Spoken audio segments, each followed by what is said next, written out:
एक दिन था कि घर में लौट के जब आते तो पत्नी पूछती कुछ लाए क्या? बोले कुछ नहीं मिला। तो तुलसी दल जो भोग भी अर्पित करती वही 3-4 हिस्सों में करके जब कई दिन हो गए तो उन्होंने कहा कि हम तो जी सकती हैं, आप जी सकते हैं, लेकिन ये बच्चे नहीं जी सकते। कैसे? वो श्री कृष्ण श्री कृष्ण श्री कृष्ण श्री कृष्ण कृष्ण कृष्ण करते रहते हो ऐसा। तो एक दिन भगवान ऐसे प्रसाद पा रहे थे, भोगारोग रहे थे, तो ऐसे प्रथम कवर ही ऐसे करके ऐसे हो गए। तो रुक्मिणी जी ने कहा ये स्थिति आपकी तब होती जब कोई भक्त दुखी होता है। कौन भक्त दुखी? तो उनका मेरे एक मित्र हैं बचपन के, सुदामा जी, कई दिन हो गए आज उनके घर में भोजन नहीं। बोले प्रभु आपका मित्र भोजन नहीं, आप इशारा करो त्रिभुवन की राज्य लक्ष्मी, क्योंकि माँ लक्ष्मी का अवतार है रुक्मिणी जी। बोले इशारा तो तब करे ना जब उसके अंदर इच्छा हो, उसके अंदर इच्छा ही नहीं। तो रुक्मिणी जी ने कहा प्रभु अब हम नहीं सह सकती, आप जाओ और इच्छा जागृत करो। तो उनका उसके हृदय में तो नहीं जागृत कर सकता। सुदामा इतना निष्काम भक्त है कि उसके हृदय में इच्छा जागृत नहीं कर सकता, उनकी पत्नी के हृदय में इच्छा जागृत कर सकता हो। तो भगवान एक भिक्षुक के रूप में गए, कहा भिक्षाम दे। तो अतिथि धर्म का ज्ञान रखने वाली सुदामा जी की पत्नी निकली और उन्होंने कहा कि मैं आपको भिक्षा नहीं दे सकती, क्योंकि मेरे यहाँ एक संतान हुई है जिससे मैं अपवित्र हूँ। एक जनना सोच होता है, एक मरना सोच होता है। तो मेरे यहाँ जनना सोच है, मैं तुम्हें भिक्षा नहीं। तो बोले मैं 10 दिन बाद आ जाऊंगा। बोले फिर भी नहीं दे पाऊंगी। क्यों?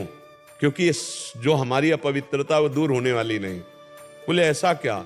बोले स्पष्ट बताऊं, दरिद्रता रूपी संतान को हमने जन्म दिया है। दरिद्रता अर्थात मेरे पास कुछ नहीं कि मैं आपको दे दूं।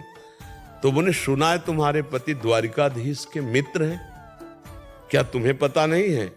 कभी याद दिलाना, अगर एक बार द्वारिका चले गए तो निहाल हो जाएंगे स्वयं भगवान। और भगवान जब उनकी पत्नी आई तो उन्होंने कहा सुना है आपके मित्र श्री कृष्ण द्वारिकाधीश है। बोले हाँ।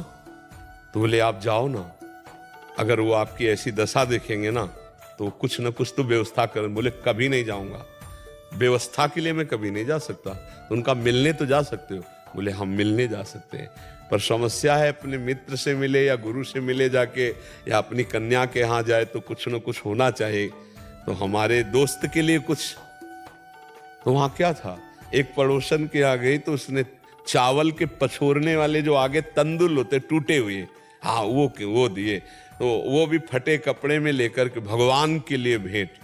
और द्वारिका, और हालत ये थी कि बिवाई पैरों में फटी हुई, फटा कपड़ा, और मित्र कौन है? द्वारिकाधीश। आप देख लो जरा कैसी धर्म की परीक्षा होती है। भगवान के कान में ये भी पड़ा कि सुदामा जी मिलने आए, तो ऐसे भागे कि पूछो मत।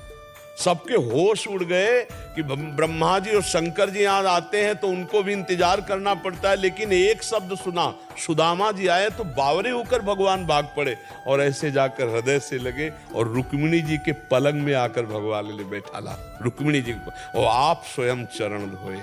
भगवान की देखो, भक्त के चरण, पग चापू और सेज बिछाऊं, नौकर बनूं हजाम, हाकू बैल बनो गडवारो, बिना तनख्वाह रथवान, यही तो मेरे मन में ठड़ी भगत मेरे मुकुटमणि। और भगवान के अश्रु प्रवाहित हो रहे सुदामा जी की दशा देखकर। बार बार चेहरे की तरफ देखते हैं, बार बार चरणों की। सुदामा जी के अश्रु चल रहे कि करुणा निधान, अखिल कोटि ब्रह्मांड नायक, ये कौन सी लीला कर रहे हो? रुक्मिणी जी जल डाल रहे हैं, भगवान चरण पखार रहे हैं। 2-4 दिन आराम से रहे। सुदामा जी ने कहा प्रभु चले? बोले हाँ। सुदामा जी मन ही मन हंस रहे कि कह रही थी चले जाओ, कुछ व्यवस्था कर देंगे। हमारे श्री कृष्ण इतने निरपेक्ष है कि जानते इस दरिद्र ब्राह्मण को कुछ दे देंगे तो मेरा भजन भूल जाएगा, इसलिए कितने कृपालु है। अच्छा प्रभु, तो बोले जो एक कपड़े नए वाले हैं ना, इनको रख दो, नहीं रास्ते में कोई चोर परेशान करेगा, अपने पुराने पहन लो। तो रामा जी ने पहन लिया कि बहुत कृपालु, उनको कोई निरपेक्ष है वो। भगवान ऐसे चल रहे लीला में, कहा इधर से चले जाना। सुदामा जी को लगा था कि 2-4 असरफियां होंगी तो 2-4-10 दिन के लिए अन्न आदि, इधर से चले जाना, जाके आप इधर से मुड़ जाना तो जल्दी पहुंच जाएंगे। बोले प्रभु आपकी कृपा, बिल्कुल सहज में पहुंच जाएंगे। मतलब कुछ नहीं दिया, कुछ नहीं। भगवान ने सुदामा जी को तंदुल निकाल नहीं रहे थे, जबरदस्ती छील कर पाए, और सुदामा जी को कुछ नहीं दिया प्रगट में। सुदामा जी बहुत प्रसन्न हो रहे कि मेरे श्री कृष्ण परम कृपालु हैं, क्योंकि उन्होंने माया या कोई भोग इसलिए नहीं दिया कि हमारा चित्त प्रभु के सिवा और कहीं न जाए। ऐसे मगन होते वहां पहुंचे तो दृष्टि गई कि हमारा नगर तो इसी क्षेत्र में था, ये तो पूरी द्वारिकापुरी है। पूछा लोगों से तो बोले यहाँ एक हमारे सुदामा जी थे, उन्हीं की सुदामापुरी है। जब देखा पत्नी आरती करने आ रही है, आप जैसी द्वारिकापुरी वैसी सुदामापुरी की रचना हो गई।